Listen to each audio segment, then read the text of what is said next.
everybody, Albert and I are driving a Carrera T again. And you might say, you just did a video on a Carrera T, Nick. Why do you need another one? Well, that's because this car is quite different than a stock Carrera T. This video is about taking your standard Carrera T and making it pretty special. Yes, so what makes this particular Carrera T special is four things. Firstly, it has the Aerokit, which is the big wing on the back, which some people love, some people hate. I think it makes it look a little more gangster. People say it looks a more stance. Some people say it makes it look a little bit like a GT3. Whether you love it or hate it, I totally respect people that get it. You know, it's not something I'd put on my 911. I like the smooth rear end. I like the normal 911 shape. But I totally get it that people get it because they want, you know, more of a statement in their 911. Second thing is, this car has been lowered, and lowering 911s is pretty straightforward. If you follow my friend Tommy on Tommy L's Garage, he lowers all his 911s and really doesn't have an impact on the overall handling and feel of the car. It's more about the look. Sits lower, lower stance. Once again, more gangster looking if you ask me. Thirdly, this car's had some exhaust changes to make it a little louder.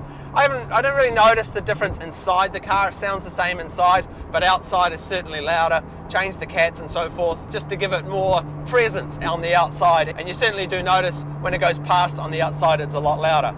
But the biggest change that I notice on this car is that it's had a tune, an ECU tune, which you can do to any 911 really. And all of these turbocharged 911s, it makes a big difference. But it makes the biggest difference on this car, the T, because all of the 992.1 model Carreras have the exact same engine in them. So you can tune them up to 530, 540 horsepower. But of course the biggest difference is with the Carrera T, which starts out at the lowest horsepower, has the biggest gain. If you tune an S or a GTS, it ends up at the same horsepower as the T because it is exactly the same engine, hardware-wise, and same transmission. So yeah, you really notice the difference with this tune. If I pop it down to third, put my foot down,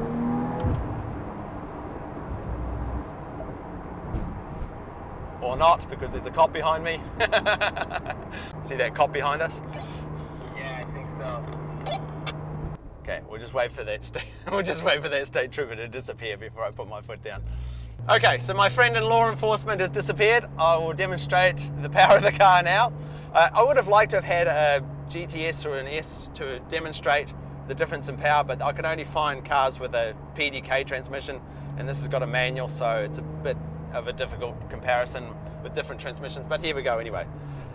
I'll drop it down to second, now I'll put it in third and put my foot down, and it really punches away. Yeah, oh man, it's got so much power. It's definitely more powerful than a stock GTS, and obviously more powerful than a stock S or a Carrera T. Yeah, has so much punch in the mid-range and the upper range. It's really an impressive change in power. So yes, this Carrera T becomes a bit of a monster with a tune. More power than a GTS, possibly a little more power than even a stock turbo. Yeah, very quick with the ECU change. So yeah, I'll be interested to hear in the comments what you guys think of the look of this car. I think this car is going to get a lot of love and a lot of hate. You know, some people just like the stock look like I do, but I think there's just as many people out there that love a little bit more of an aggressive look like this car's got. And I certainly get it and respect it, because if you're going to spend all this money on a sports car, why not make it look as mean as it can look? And this car is certainly the meanest looking Carrera T I've seen so far. You know, that lowered look with the Aerokit, yeah, gives it something special, don't you think? As for the ECU flash, people would say, well, that's a no-brainer, Nick. You know, for $2,000, $2,500, you're getting 80, 90, maybe 100 horsepower more. Why wouldn't you? And that's true. Well, this is what I'll say about that as well, is that, you know, one of the great things about the Carrera T is that having a little less power does mean you have to drive the car more, which I love.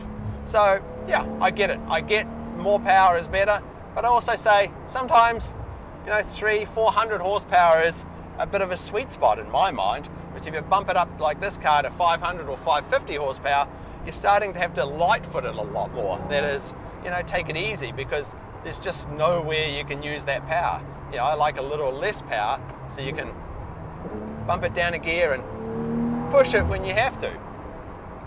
But yeah, once again, it's cheap horsepower tuning these Carrera Ts, and it's perfectly safe.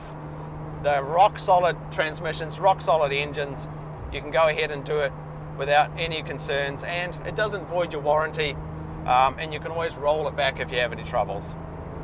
And for those of you wondering how much these mods cost, well, the springs cost around $1,500, the tune was just over $2,000, and the big ticket item was the Soul Sport Cat exhaust at just over $9,000. Okay, so aside from driving this car, I wanted to have a quick look at the interior as well, because there's some unique non-options in this car, stuff that you don't normally see, including there's no leather in this car. So this car has just got the rubber dash, rubber around here, which, you know, the surfaces you touch, the steering wheel, the center console, the seats and so forth, is really where the leather is if you don't get in these leather options. And it still looks fine, if you ask me, without the leather.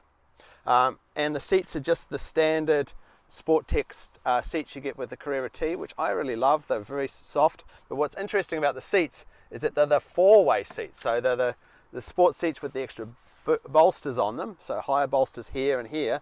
The whole seat is just with the slider here. So you move forward and back with the slider, which, once again, I kind of like. I kind of like the slider. The only downside with the four-way seats is that the front of the seat is unadjustable. You can't make the seat go up and down, but there is a manual way of adjusting that. So yeah, if you don't mind a slider, yeah, the four-way seats are what, $3,000 savings. It's pretty cool. Of course, you don't get the memory function then either, and the steering wheel becomes a manual. So you slider here, and then the steering wheel becomes slide in and out like you would in your Ford Escort. So yeah, that's the manual controls. That's the four-way seats without memory, without electric column. That's what you get when you save the $3,000, and frankly, it's pretty comfortable and pretty nice. Another interesting option in this car is the sunroof. That's right. Let me turn the ignition on here. This car has the metal sunroof, which you just never see. And the reason you never see it is because, I don't know, I'm not a huge fan of how the sunroof looks when it's open anyway. You have a look and tell me what you think. Yeah, I've always thought the metal sunroof, or even the glass sunroof, looks kind of out of place the way it sits up like that. But yeah, this is an interesting option in that you get the color of the car painted on the roof, but still a sunroof. I find them quite noisy when they're open. That's why I don't see them open very often. But the owner of this car, Rich, says he has his open all the time. So maybe I'm wrong about that. Maybe there are people that love having their sunroofs open. I'm just not a big fan of how it looks when it's open, and I'm certainly not a big fan of how much noise is generated when it's open. But yeah, a very rare option, the steel sunroof, pretty cool as well to see that in a car. And of course you have slightly different buttons because you don't have the sunshade here. You just have the open and close instead with the metal sunroof, and you get a button here as well to open the back like so. But once again, I find that quite noisy, but yeah, Rich says it's pretty cool. So yeah, that's the metal sunroof. What else do we have? Of course, I would be remiss if I didn't, of course, mention the manual transmission. As awesome as this manual transmission is in the Carrera T, just a little shorter stick in the Carrera T, but still one of the best manual transmissions on the market. Yeah, it really makes these cars come alive. Not that there's anything wrong with the PDK transmission as well. That's also a magic transmission, but yeah, just look how beautiful that stick is and how smooth and easy it is to shift. And yeah, just makes owning a sports car come alive, having the manual transmission. Otherwise, I think that's about it for this very special Carrera T. More power, lower down, big wing on the back, and of course, a little bit louder exhaust. Yeah, it really makes this car come alive. They're great whether they're stock or they're modified like this, but you can see for a reasonably small amount of money, you can really turn a Carrera T into a GTS Beta, no trouble at all. Arguably even faster than a GT3 in a straight line now as well. So that's pretty cool. Yeah, the latest Carrera Ts, I love them. Anyway, thanks for watching everyone. Albert and I will be back with another video soon.